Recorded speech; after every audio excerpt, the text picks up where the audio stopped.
তো গাইস এখন হচ্ছে মা আর বৌমার ভিতরে ঝামেলা হবে, ঠিক আছে?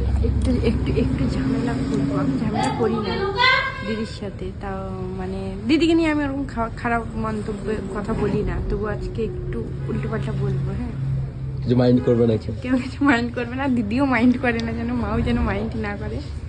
ঠিক আছে, বাথরুম হয়ে গেছে, আসছে।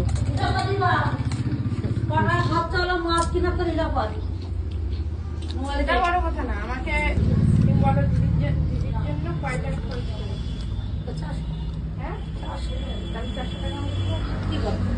এই যাও জোরে বলা বানা কি হলেও আমি দিতে পারবো না মেয়েকে? না, কেন? কি করবি? কি বলে কি দিতে পারবো না মেয়েকে? কি না, তুমি শুধু আমার তোমার শাশুড়ি বৌমা জানো, আমি কি বলবো? হ্যাঁ হ্যাঁ হ্যাঁ শাশুড়ি বৌমা জানো, আমার ঘটনা জানো? সবাইকে দেবো। না, তুমি ওটা ছেড়ে ধরেছি, এটা তো পিঠে ধরেছি। শুধু আমাকে দিতে হবে। তুই ওই মোবাইলে তুলছে আমার ছেলে, ছাড়বে না? ছাড়ুক। করো হাত জোড় কে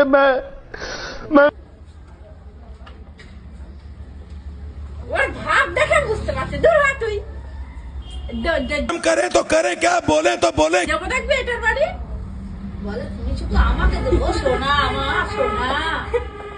আমি বলছি একটু ঝগড়া বাঁধাবো, দাঁড়াবো আমার সাথে, একটু বলবো তুমি দিদিরে কেন দিবা, দিদিকে দিদির বর দিবে, তুমি আমাকে দিবা, তুমি কেন? না না এ দিবা, তাহলে ভাবো তাহলে মা কথা চালাক হয়ে গেছে এখন, মোবাইল বুঝে ধরলে কে কিরকম ভিডিও বানায় কিনা বানায়।